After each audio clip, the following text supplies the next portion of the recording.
ความผาสุกทางใจจงได้บังเกิดมีกับท่านสาธุชนคนดีผู้เจริญในศีลผู้เจริญในธรรมทุกท่านพร้อมกันนี้ขอยกมือ10 นิ้วกราบอาราธนาเอาคุณพระแก้วเจ้าทั้ง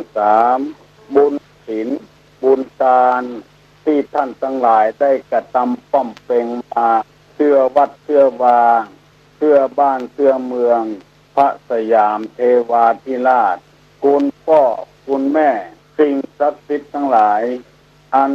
พระบรมธาตุเจ้าโดยสุเทพและครูบาเจ้าศรีวิจัย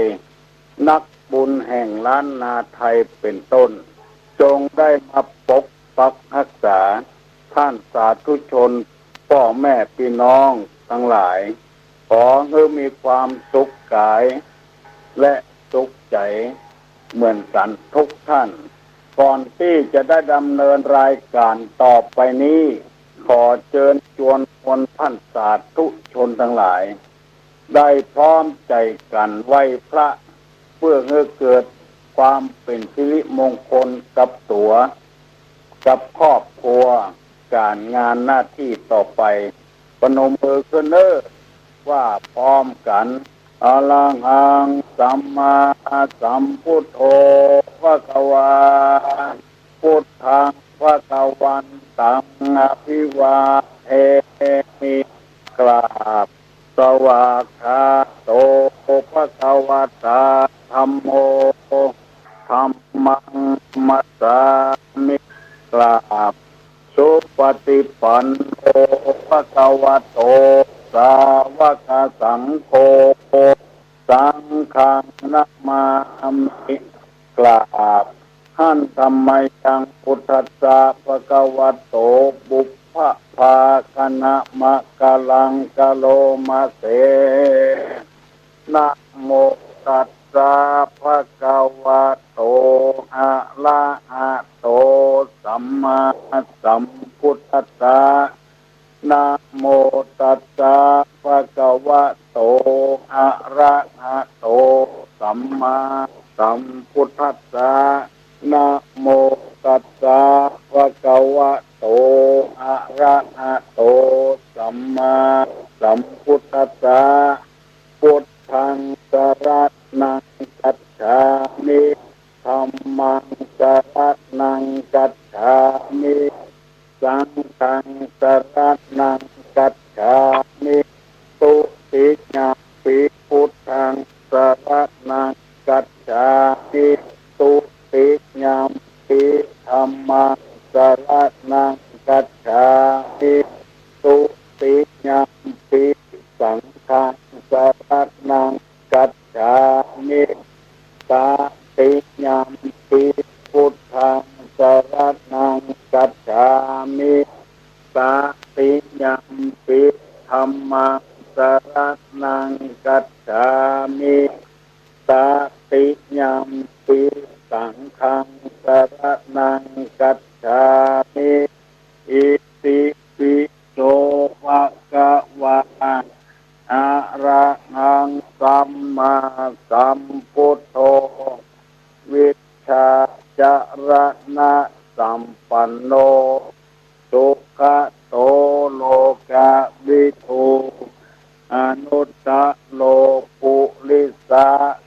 ธัมมสารถิสัทธาเตวะมนุสสานังพุทโธภควาติสวากขาโตภควตาธัมโมสันติติโกอากาลิโกเอหิปัสสิโกโอปนะยิโก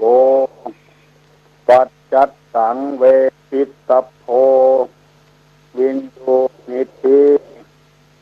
สุปฏิปันโนภะคะวะโตสาวกสังโฆอุจุปฏิปันโนภะคะวะโตสาวกสังโฆญาญาปฏิปันโนภะคะวะโตสาวกสังโฆสา มิจิปฏิปันโนภะคะวะโตสาวกสังโฆญะติตังจัตตาลิปุริสายุคานิอัฏฐาปุริสาปุคลาเอสะภะคะวะโตสาวกสังโฆอะหุไนโยปาหุไนโยทักขิไนโยอัญชลีกาละนิโยอนุตตะลังปุญญเขตัง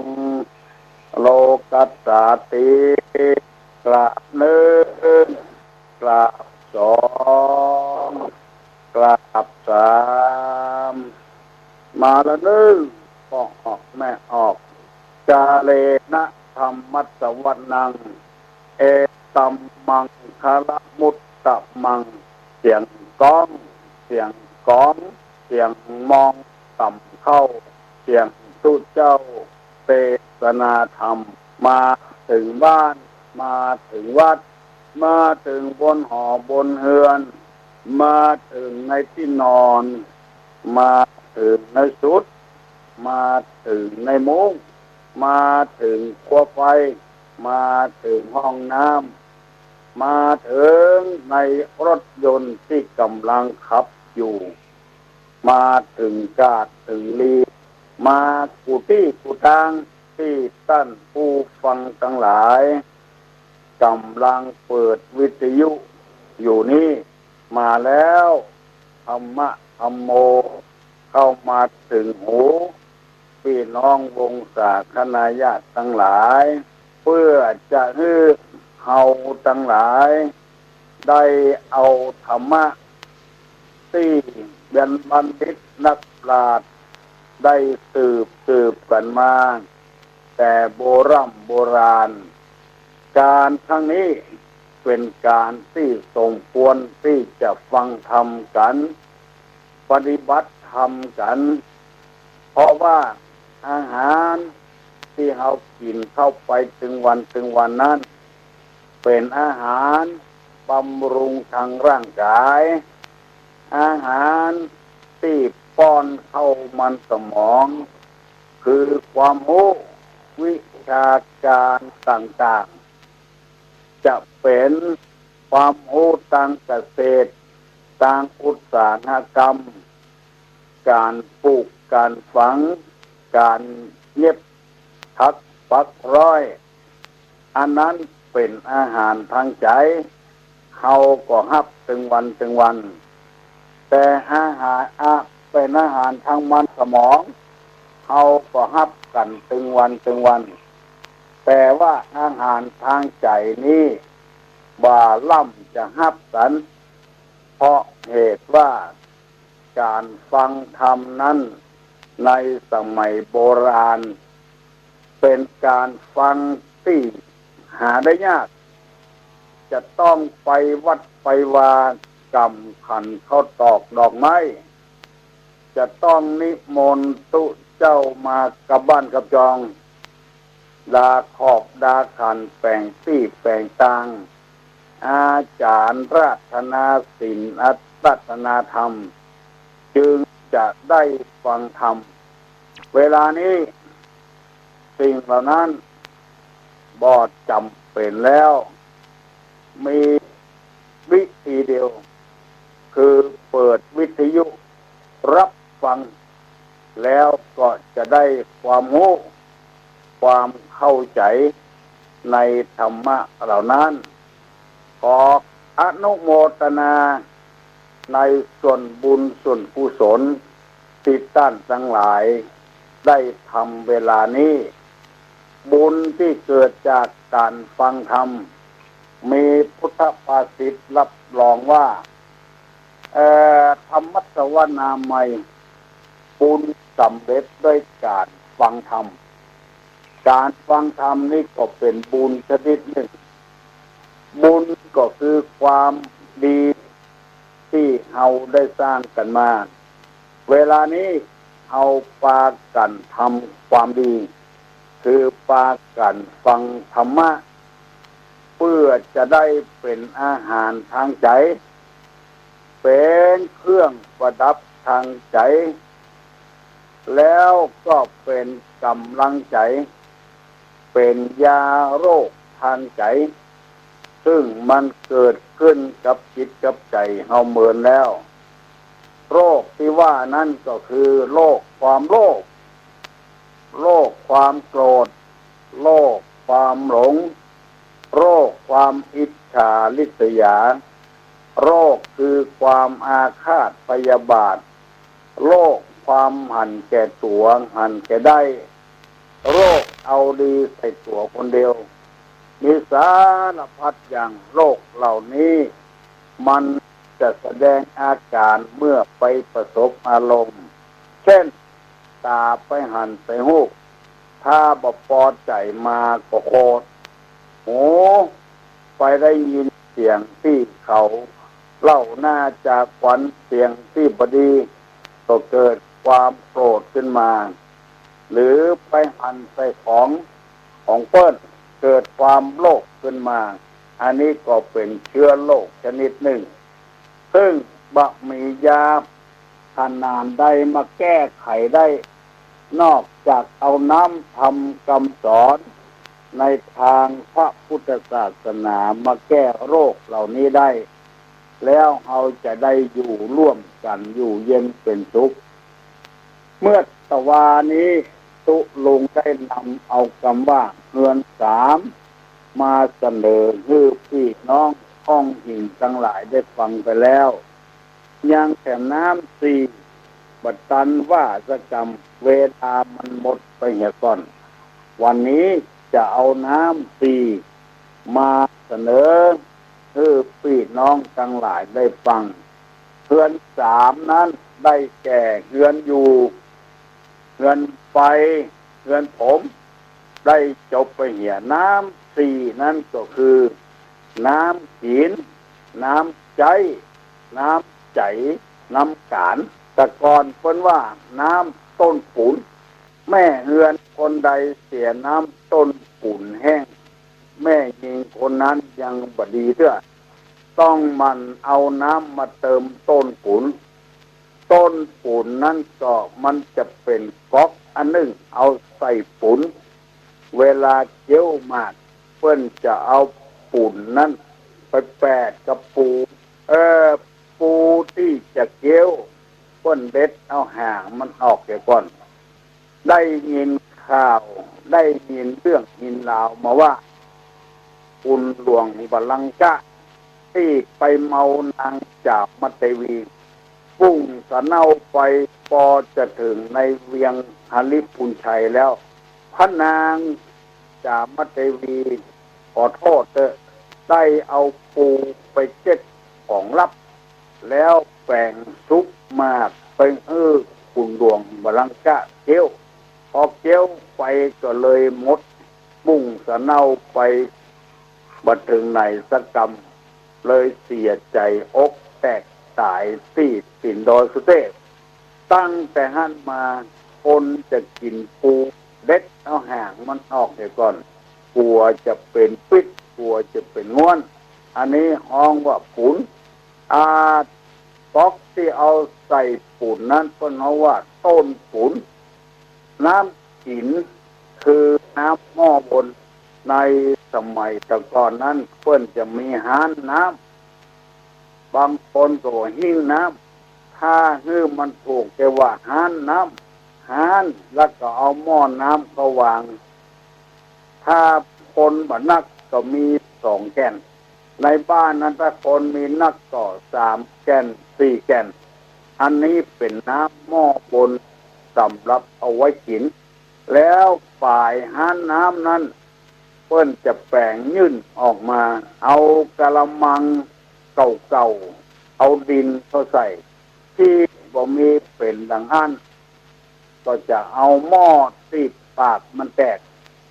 เอาดินเข้าใส่เจาะที่โคนมันเนี่ยเอาหอมด้วนเอาผักไผ่เขาปลูกแล้วเอาหอมบัวเขาปลูกยายไปหั่นจะกิน กินไก่ยำไปเด็ดเอาผักไผ่หอมด่วนกับใบหอมปลูกยายแก่หันหม้อไผ่หม้อมันพอกินน้ำหม้อปนมันเสี่ยงเปิ้นก็จะเอาหดผักไผ่หดหอมด่วนบางเสื้อเปิ้นก็ว่าน้ำขี้ซากคือเขากินเหลือนะเพื่อห้องว่าน้ำขี้ซากบ่เดียวหดผักไผ่หอมด่วนมันฮ้อนผักไผ่หอมด่วนจังยุกที่ก็มีอันนี้ว่าน้ำหม้อบนอันนี้เปิ้นเขาว่าน้ำกินน้ำกินนี่จะต้องล้างถึงวันสมัยตะก่อนนี่ต้องล้างถึงวันล้างหม้อเปิ้นล้างจากตังในตังนอกคือมันเป็นที่ไขคู่แล้วในหม้อน้ำเปิ้นจะเอาหินเข้าใส่ก้อนหนึ่งหินน้อยๆมอกหัวไม่มือนี่สีขาวเพราะตะก่อนบ่มีตู้เย็นเยือบเดียวบ่มีน้ำแข็งแล้วน้ำมันจะเย็นหม้อแก่นใดแท้ปิ่นที่ไขคู่หม้อแก่นนั้นน้ำจะเย็นเพิ่นจะล้างถึงวันถ้าบ่ล้างมันสกปรกมันจะเป็นที่ขนุนก็คือที่ตะกอนนั่นเองอันนี้น้ำกินจะต้องสะอาดจงมันเต็มอยู่ตลอดเวลาตักมาใส่เมื่อเช้าตักมาใส่เมื่อค่ำหม้อใดถ้ามีที่ไขคู่ออกหม้อแก่นนั้นน้ำจะเย็นมีรายหนึ่งเพิ่นเล่าให้ฟังว่าฝรั่งมาหั่นหม้อเป็นที่ไขคู่เลยใครได้เพราะว่าพักปูดพักไอหยังออกแวกตับหม้อแก่นนั้นใครได้แม่ป้าก็ขายบ้างเอาเทน้ำออกแล้วก็เอาแปรงมาคัดที่ไขคู่ออกพอคัดเสร็จแล้วฝรั่งปิกมาจะมาเอาหม้อปรากฏว่าคัดที่ไขคู่อย่างหมดแล้วฝรั่งมาเอาซะซ้ำเปิ้นใครได้หม้อที่เป็นที่ไขคู่เพราะฉะนั้นแม่ยิงที่ดีจะต้องมีน้ำกิน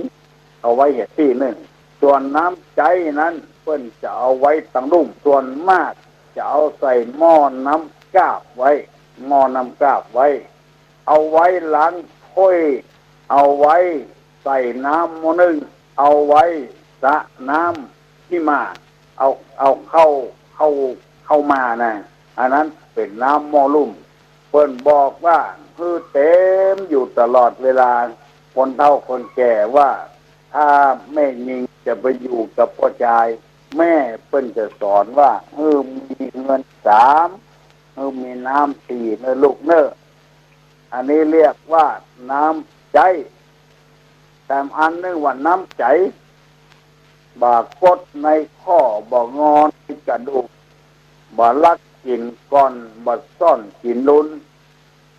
นี่น้ำจิตน้ำใจประเสริฐใครจะกระทบกระเทือนเชื้อใดก็อดเอาทนเอา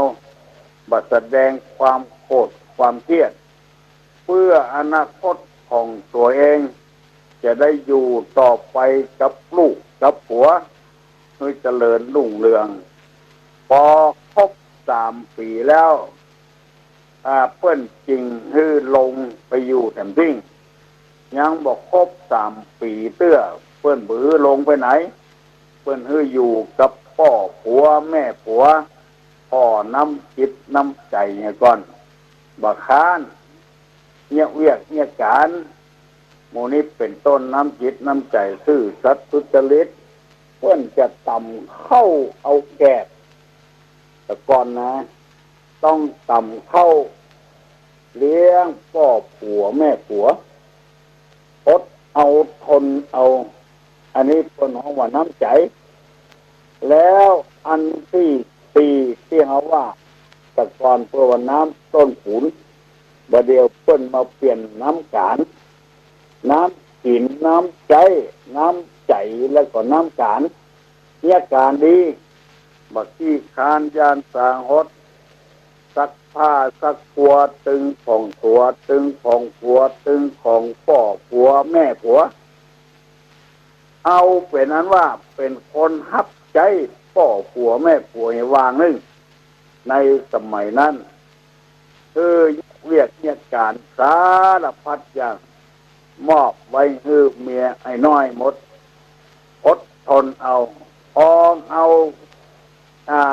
มีคนหลายมานักนาเอาให้ลงเอาก็ลงได้เป็นการเป็นงานฝึกงานไปในตัวอันนี้มีคนโทรศัพท์มาหาตุลุงคือตุลุงอธิบายเรื่องเงินสามน้ำสี่ต่อไปนี้จะได้ว่าแต่มนุษย์สี่จำพวกที่เพิ่นโทรศัพท์มาขอมนุษย์สี่จำพวกนั้นหมายความว่าคนเอามีสี่อย่างหนึ่งมนุษย์มนุษย์โสสองมนุษย์เตโวสามมนุษย์นิรัจฉาโนสี่มนุษย์เปโตอันนี้ว่าคนเขาเนี้ย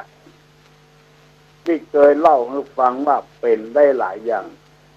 มนุษย์มนุษย์โสคนเป็นคนมนุษย์เป็นมนุษย์มนุษย์เตโวคนเป็นเทวดามนุษย์นิรัจฉาโนคนเป็นสัตว์เดรัจฉานมนุษย์เปโตมนุษย์คนเป็นเพศอันนี้สี่อย่างหมายความว่าจะได้ถ้าตุลุงอธิบายคนฟังก็อาจจะรู้ว่าอันอย่างคืออันอย่างมนุษย์เป็นมนุษย์หรือคนเป็นคน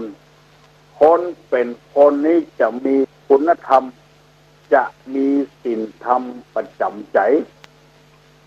ประจำตัวเพราะเหตุว่าปฏิบัติตามหลักธรรมเป็นอันใดก็จะเป็นอันนั้นคือสมบูรณ์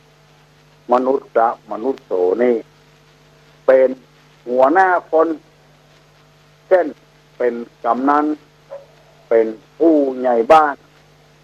เป็นครูบาอาจารย์เป็นทหารเป็นตำรวจเป็นข้าราชการบ้านเมืองปฏิบัติตามหลักกฎเกณฑ์ของความเป็นนั้นเช่นเป็นทหารเป็นตำรวจปฏิบัติตามหน้าที่ความเป็นทหารความเป็นตำรวจปฏิบัติตามหน้าที่ความเป็นหมอ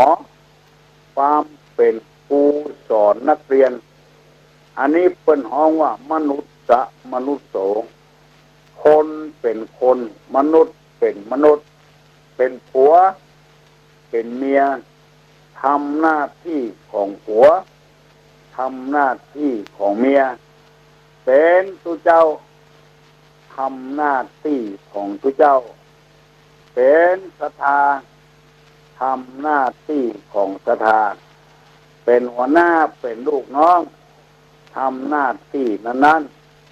บ่บิดบ่เบี้ยวไปทางใดบ่อู้งานอันนี้ห้องว่ามนุษย์มนุษย์โสผู้ใดปฏิบัติตามนี้ถูกต้องแล้วสองมนุษย์เตโวเพิ่นว่าคนเป็นเทวดาคนเป็นเทวดานี่จะมีคุณธรรมสองอย่างคือมีหิริกับโอตตัปปะหิริแปลว่าความละอายแก่ใจโอตตัปปะแปลว่าความกลัวต่อบาปต่ออกุศลต่อสิ่งที่บดีจะทำชั่วก็ไม่ทำเพราะว่าความชั่วนั้นไม่ใช่คุณสมบัติของเทวดาเทวดานี้เป็นสิ่งศักดิ์สิทธิ์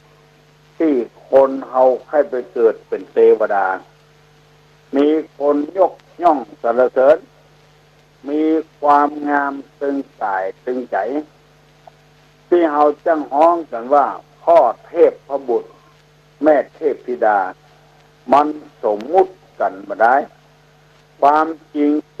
วดาก็ดีเทวบุตรก็ดีจะต้องมีคุณธรรมสองอย่างนี้มีความละอายแก่ใจ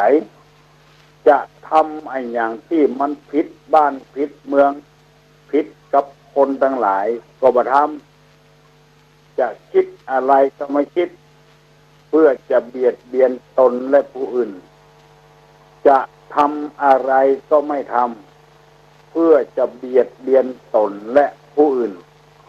ตั้งตนเป็นคนดีบ่โลภบ่อำบ่หันแก่ตัวบ่หันแก่ได้อันนี้เปิ้นฮ้องกันว่ามนุษย์เป็นเทวดาคนเป็นเทวดามีนักมาเดียวเป็นเทวดามีคนเคารพนับถือสักการะบูชาถามอายุเท่าใด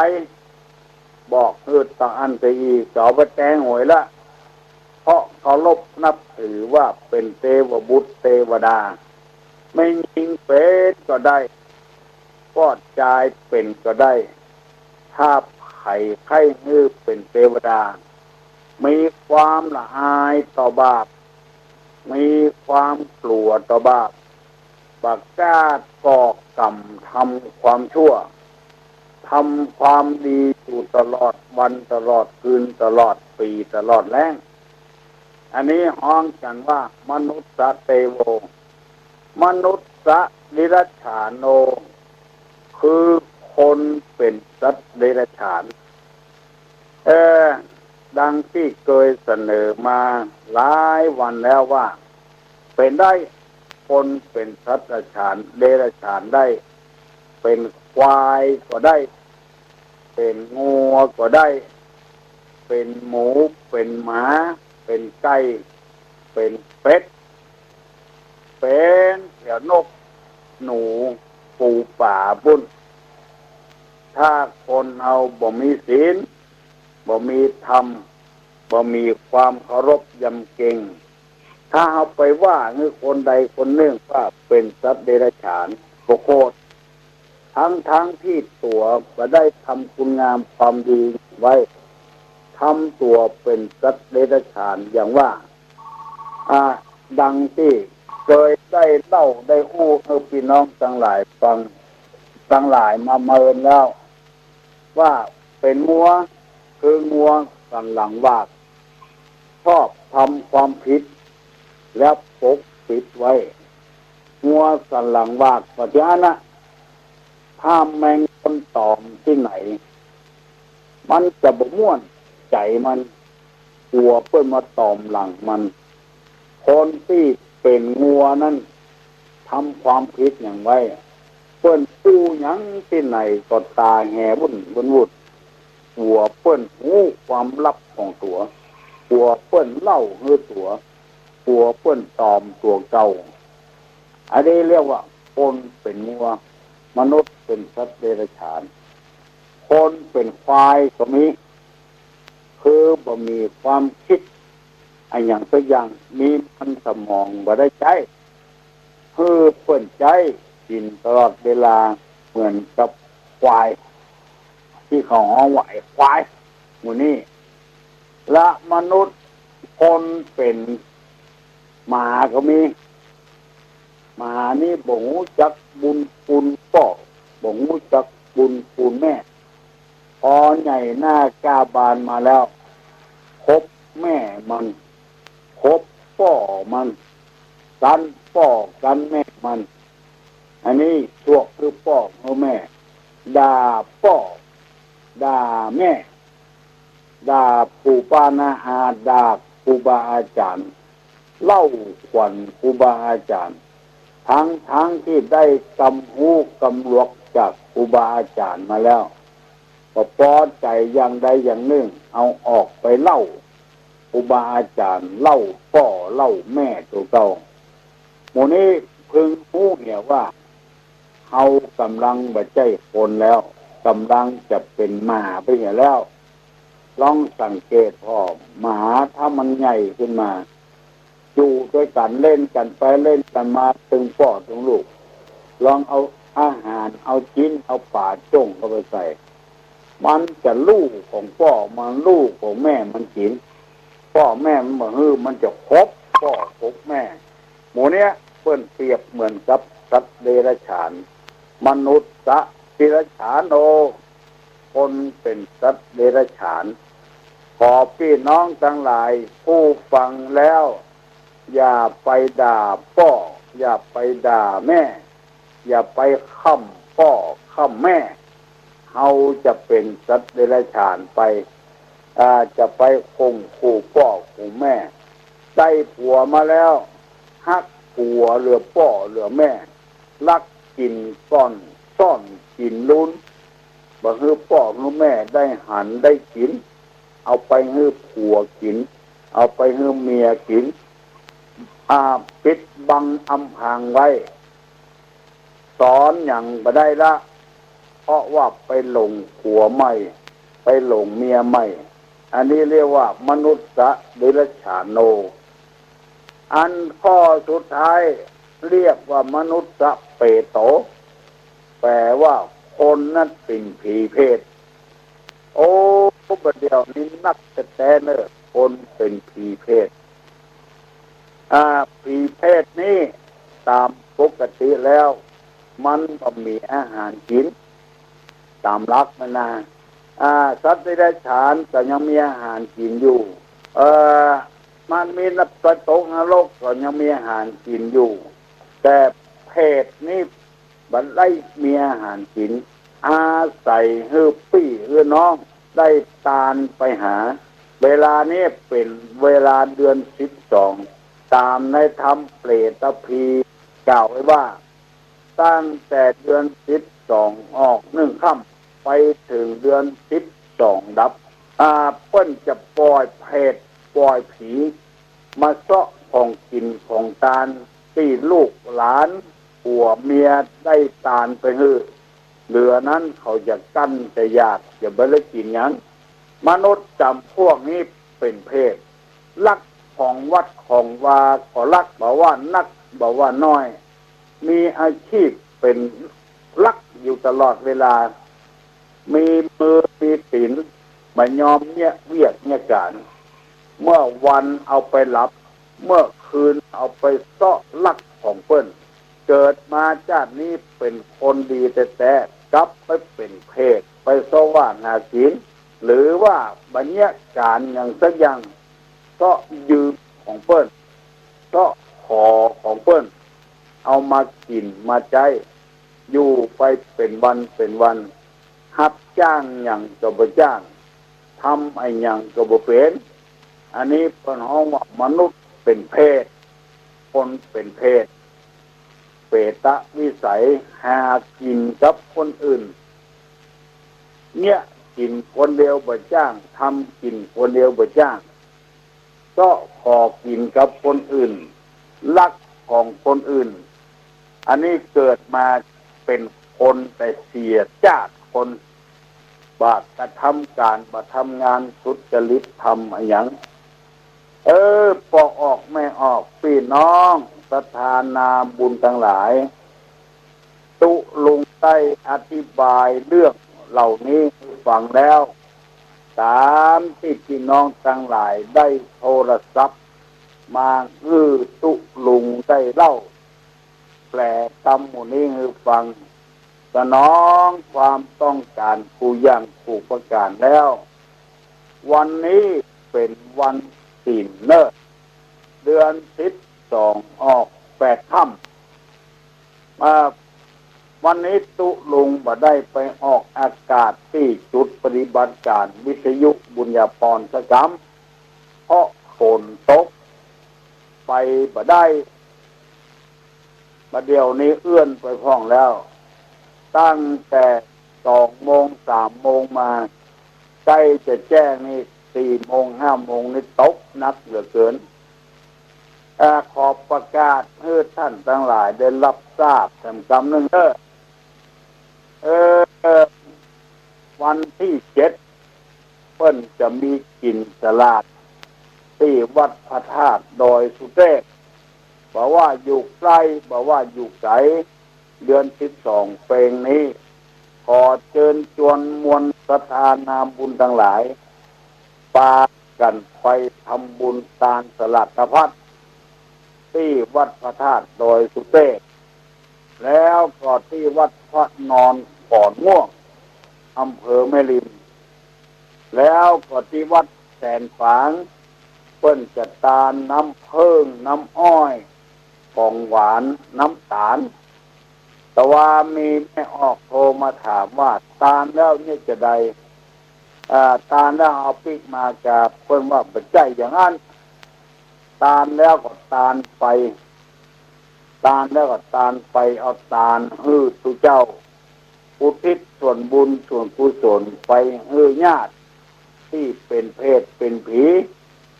ที่เขากำลังรอกินกับลูกกับหลานอยู่ปัจจัยว่าเอาคืนมาได้เนอะขอบอกเป็นกำสุดไว้เตอแล้วก็ที่สำนักปฏิบัติธรรมนานาชาติวังทานอำเภอสันทรายก็สมบุญแม่บุญชมกันทปาเพิ่นสละที่และก็สละช่วยกันสร้างสถานที่ปฏิบัติธรรมมีฝรั่งมั่งค่ามาปฏิบัติธรรมวันที่20เนอะวันที่20ขอเชิญชวนท่านทั้งหลายไปร่วมทำบุญด้วยกันที่วัดยางพวงเพิ่นจะรอเสียรพระพุทธรูป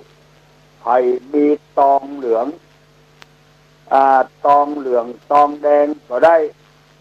เอาไปหอมที่วัดยางพวงมีตั้งประตูเชียงใหม่พุ่นตั้งกาดก้อมพุ่นถ้าเอาไปปุ้นบ่ได้มันใจบ่ฮู้ตี้เอามาหอมที่วัดตุลุงนี่ก็ได้วัดโสภณารามอำเภอแม่ริมหรือจะเอาไปหอมที่วัดเจดีย์ป่องก็ได้วัดกินตะกินก็ได้วัดเจ็ดรินก็ได้วัดพระธาตุดอยสุเทพก็ได้เอาตองไปหอมวัดยางพวงเปิ้นหล่อพระพุทธรูปมีไว้ประดายจะเป็นวัตถุเป็นของไปแล้วก็ตามที่ใจประได้แล้วเป็นธาตุทองเหลืองกาก้นลุก้นหัวใจประได้แล้วก็เอาไปหอมให้เปิ้นหล่อเป็นหูพระพุทธรูปขอเชิญพี่น้องทั้งหลายได้รับทราบโดยเนอะวันนี้ตุลุงก็ได้ไปออกอากาศที่0531210058มาออกอากาศที่ในห้องตุลุงแพถ้าใครจะโทรศัพท์มาโทรมาที่05312122เปลี่ยนจาก058มาเป็น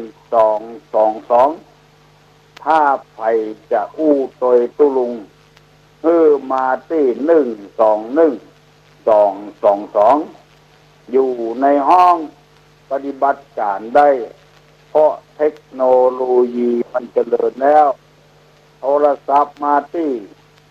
121222มีเลขง่ายจำง่ายที่058คุณบ่ได้ไปออกอากาศเพราะว่าฝนตกมันไปยากของนึกเข้าใจตามนี้ตัวเนอขอเจริญพรฮัลโหลไว้สาตุลุงโอมานี่เข้าใจหมดโอ้ไปได้เลยทำใจเอาแกมันจะมันเหมือนใจเอาไปได้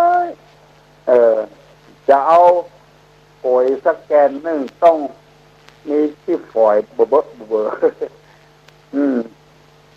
อนั้นเอาทำความดีเพื่อเขาลูกไม่ใช่ทำดีเพื่อเขากว่าเขาเล่าวะเอาทำดีเขาทำชั่วทำใจนะถูกต้องละไปวัดเนาะวันศีลนะวันนี้นะเนาะ เดือน12ออก8 ค่ำการขันเข้าตั้งวันนี้ไปก็ได้ละฝนตกก่อนญี่ปุ่นตกปะนะตกในวัดนี่หนองเต่าคำก็เป็นหนองแบบนั้นแหละเออเจริญพรเนอร์โทรมาเนอร์โทรมาที่121 222เพราะว่าที่058นั้นทุลุงบ่ได้ไปออกอากาศที่บุญออกอากาศที่ห้องนอนมามาเอ่ยกันเตอะก็ออกไม่ออกฮัลโหลก็เจริญพรมันโคนมันเป็นปานคนจำพ่องประจำพ่องนั่นก็ตกไปออกอากาศมาได้เลยไปวัดก่อนวันนี้กำเดียวไปวัดเนอะคนเอื้อนล่ะไม่สาหลวงแต่กระด้างนะกะฮะแม่นะน้องแม่สาหลวงแม่สาหลวงในม่วนเนอะบุ้งเนอะน้องหินม่วนการม่วนแต่ไปม่วนใดคนเต็มบัดเต็มว่าพุ่นช่วยกันแต่เนอะแม่สาหลวงนะอนุโมทนาบุญรักษาแกกระด้างอุ่นเนอะเอาไปตามนะ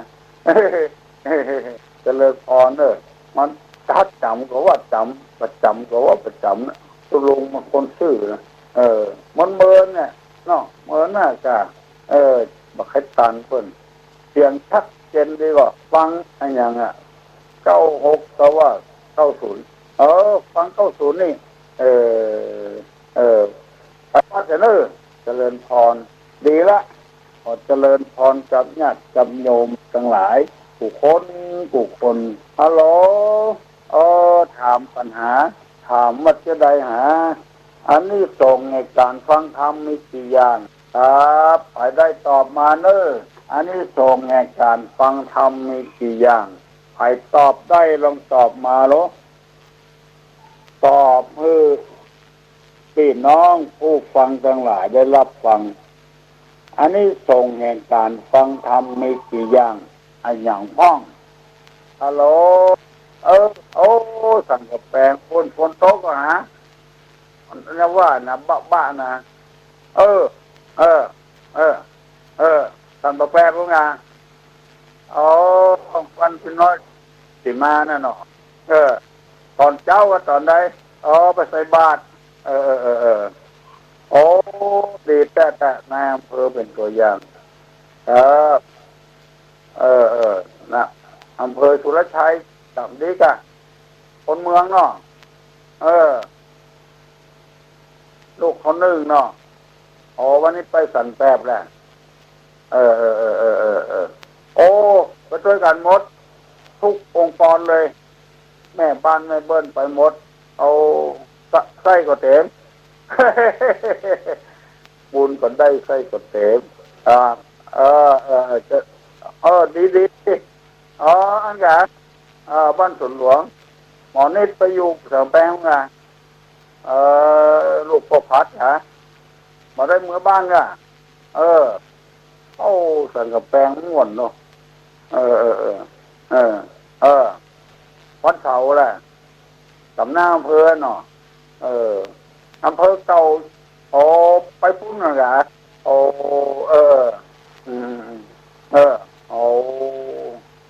หมอมนิดเนาะเจริญพรเนอะเจริญพรพี่น้องทั้งหลายเนอะบ้านตั้งสังกำแพงวันนี้นายอำเภอไปวัดสันปะแปดเนอะไปตักบาตรฮัลโหลพระโพอาทรสุวรรณโมลีท่านมหาแสวงอันบอกถ้าจำตองเนาะสินสลากเนาะขออนุโมทนาเนี่ยก็เลยครับขอบคุณนะครับพระครูอาทรบุญรักษาพระครูอาทรวันนี้ที่สันปะแปดและเดือน12เพลงนี้ที่วัดพระธาตุจอมทองคนตาลสลากฮัลโหลไว้จ๋าตกบะท่วมนะติดสนามบินน่ะมันเป็นถนนคอนกรีตน้ำมันซึมลงดินน่ะ ตั้งใดก็เป็นยางหันภาพไปหมดกะเออเออหันภาพเก่าเนาะถูกนะเออเจริญพรเนอะเจริญพรเนอะวัดพระธาตุพระธาตุจอมตองต้นกินสลากเนอะโอ้มือปวดหรือยังบ่อยแมงนฮัลโหลวันนี้ออกมาห้องนอนเลยมันมีโอบรรทาเหรอฟัง96เนาะสถานีวิทยุพระพุทธศาสนาวันศีลเนอะไปวัดสมะเนาะอดเอาเนอะ3 เดือนได้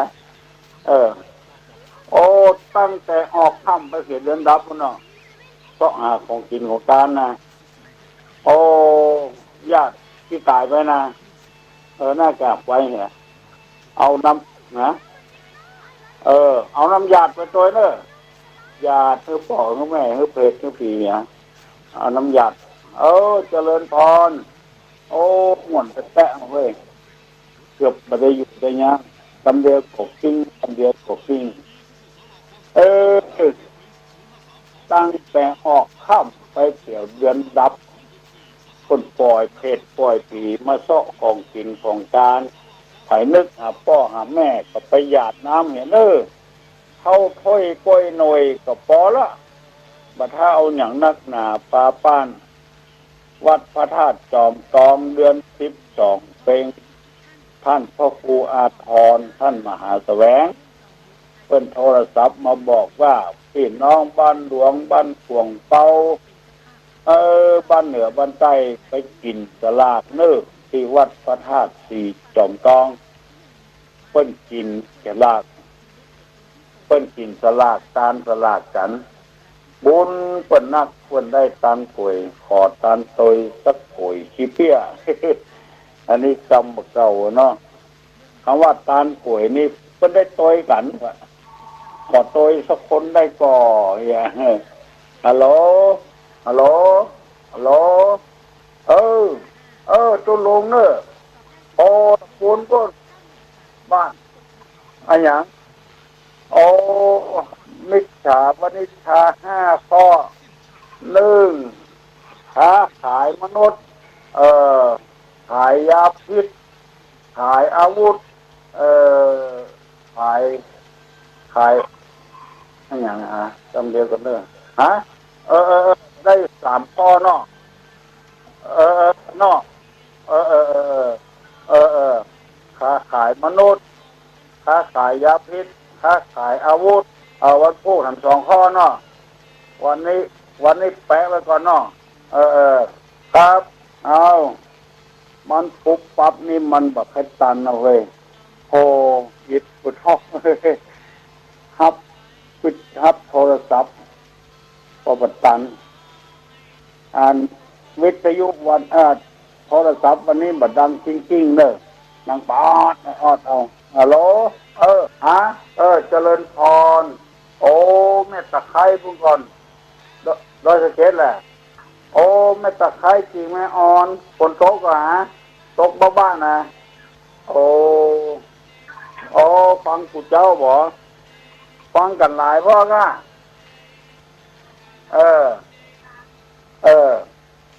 ตุลุงทองไม่ลืมได้กำหูเนาะบัดต้องไปแต่งเนื้อแต่งตัวอย่างนี้ฟังง่ายไปกูเจ้าไปเรื่อยๆเนาะจะเอาอกเอาใจศรัทธาจะเลยทำดีๆสอนลูกสอนหลานเนาะเจริญพรเสียเนาะบุญรักษาเนอะบุญรักษาได้อาบน้ำฟังธรรมไปเปิ้นของบุญรักษาตุลุงก่อนที่อกใจมีคนโทรศัพท์มากำลังใจสืบชะตาไปในตัวฮัลโหลนมัสการปะลงแล้วไปสถานีบ่ได้ลูกนี้ไปนี่บ่ได้นะส่วน8 ประติดวันนี้ออกมา222ไป ฮะทะเลาะอ่ะโดยรอเนี่ยกับอำเภอที่งามหรือเปล่าน่ะอำเภอโดยรอโอ้เป็นเนี่ยอย่าได้มันถือมันนักไปปีนี้2 ปีมาแล้วน้ำดีนะเออเออเจริญพรเนอะดีใจที่ให้กำลังใจกับทุลุงอยู่ดีมีทุกอายุวันผ่อนเงินให้มาจ้าขึ้นมีโชคมีลาภเนอะฟังไปเรื่อยๆเถอะเอาจะได้กำหูกำลวกแถมจัดนักนะฮัลโหลจำก็ตื่นขวายวันนี้5:10เช่นได้ลูกมันตื่นเจ้าของเรานี้ค้านลูกนะมันปวดเนื้อปวดตัวโอ้ขนาดนักอ่ะในวัดนี่นะมันปูตัวนอนน้ำมันบดูดง่ายท่วมหลังตีนเนี่ยน้ำท่วมฮะที่ไหนก็เปอร์เซ็นต์ไม่ท่วมเหมือนกันนะเป็นดินเป็นดอยกันบ้านที่ก็ถูกน้ำท่วมเหมือนกันตกนะฮะดอกบัตรใส่เนอะใส่ก็เข้าก็อาหารก็ถ้าเปิ้นไปแล้วเอาหยาดน้ำไปก้นเปิ้นก็ได้ที่เปิ้นให้ก็ดิ้งถ้าจะให้มันดีนี่ถ้าเปิ้นไปเอาหยาดน้ำเกินบุรุษมันจะเสียเวลาเปิ้นว่าถ้าเอาหยาดน้ำกันหน้าไปดีไปญาติผู้โหนขอแม่ธรณีเป็นสักขีพยานวันนี้ใส่บัตรหน้าบ้านก็ได้เกษตรใหม่สันทรายเนาะวิเวกวนารามวันที่20เนอะไปห่วมเปิ้นเนอะฮะวันที่20นะที่วัดเปิ้นจัดการนะแกอาคารอาคารอย่างก็ที่พัฒนาการชาติที่วังคานนั่นมันได้ใกล้ๆนั่นน่ะไปห่วมเปิ้นน้องวันนี้ไปวัดก่อนไปกำก็ฝนตกก็มันศีลลูกเปิ้นบ่ออกก็นั่นน่ะก็เอาฝากไปก็ได้หรอถ้าเปิ้นไปวัดวิเวกอย่าไปเถอะเนอะบุญรักษาเนอะเจริญพรดีละไปวัดไปวาไปจำสิ่งยินตานเมตตาภาวนาฮัลโหลวันนี้วันนี้ตอนเจ้านี่อยู่กะตอนลูกบัดเดียวนี่ไปหาเตี้ยงคุณอยู่พอบ่ายแล้วก่อนเพิ่นมีธรรมะจาริกฮะเอารถมามัดมือมาตอนเจ้านี่เนอะเรามามัดมือรถเนาะก็บ่าวอย่างมาละฝ้ายก็มีแล้วแป้งเจิมก็มีแล้วพระกะเป็นเสียงงานแล้วไปไหนที่หลังวิหารนะมาเพชรเจริญพรเนอะบุญรักษาจะมาเติมรถเติมรางเวลานี้ประเดี๋ยวนี้7:00แล้วมาทันสายละเจริญพรทุลุงทองผู้เปรตตับพรีก็ได้มาลัยโพดก็ได้มาลัยโพดก็ได้เปรตตับพรีก็ได้มูลนิพพานก็ได้มหาวิบากก็ได้จะตานพ่อของแม่แหละตานทำต่ำก็ได้หลายอย่างต่างก็เป็นอย่างพอทับเปิ้นไปเกิดแล้วก็ของตานมันก็พิกมาเฮานะไปไหนฮะนั่นกะฟังถึงวันกะฟังหลายก็ฮะรอมือกำลังใจกันเนาะม่วนดีแหละยินดีเนอะบุญรักษาเนอะ เจริญพร7 โมงแล้วประเดี๋ยวนี้บุญรักษาโอ้ดีอกดีใจครับพี่ป้านะสถานักศิลบุญทั้งหลายประนมมือเนอะทุลุงจะฮือปอนแล้วขอเมื่อปากันอยู่เย็นเป็นสุขอนุโมทนาเงินที่มาก้าขึ้นมีโชคมีลาภเนอะโอ้ขอรักษาเนอะทั้ง96ขออนุญาตเนอะคนแฟนขับขังฮัลโหลเจริญพรนมัสการต้องถามมาล้อว่าจะได้มาเข้านึกเข้าคนเดียวเออเออโอ้ขอคะแนนเอาคะแนนเขาอนุโมทนาตัวเด้อถึงได้ในบุญกิริยาวัตถุ10เป็นว่าปัตตานุโมทนาไมบุญสำเร็จด้วยการอนุโมทนาส่วนบุญเป็นว่าอย่างนี้โลกได้กะเฮือเมียไปก็ได้เอามาเอานึ่งคนเดียวแล้วเฮือเมียไปคะแนนยินดีตัวเนอะถ้าแบบยินดีนี่ส่งมาได้ของนี้มันเกี่ยวกับใจโลกเกี่ยวกับใจบุญเนาะอนุโมทนาส่วนบุญดีแล้วเอาใจเมียเนาะ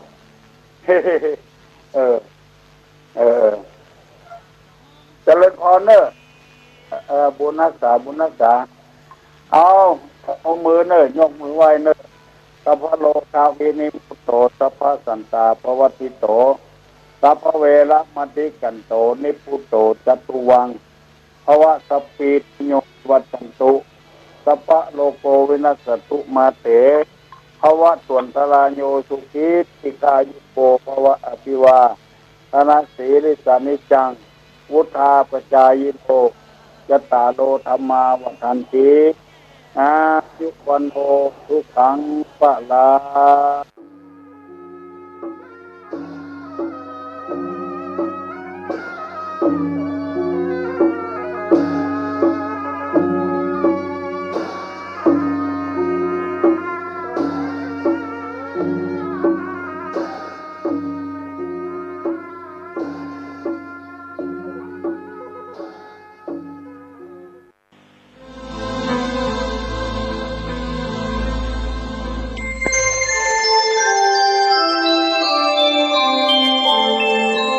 ขณะนี้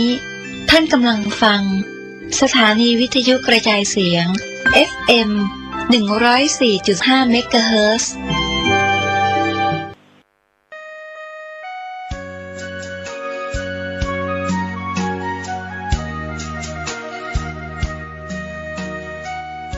ธรรมสัญจร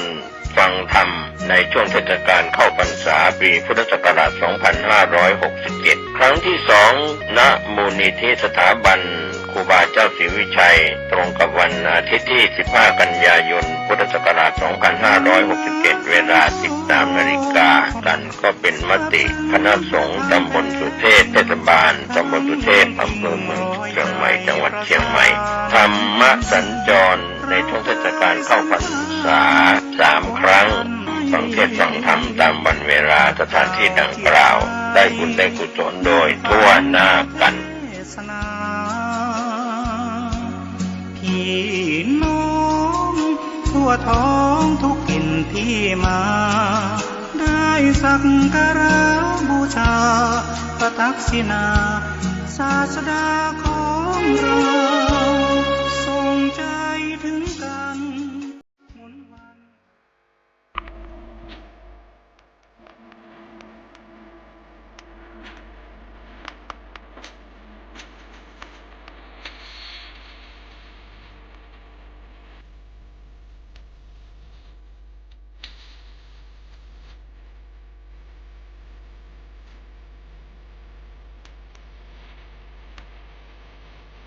ข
กับขอยกมือสาขอวามือไหว้เจ้าปีใน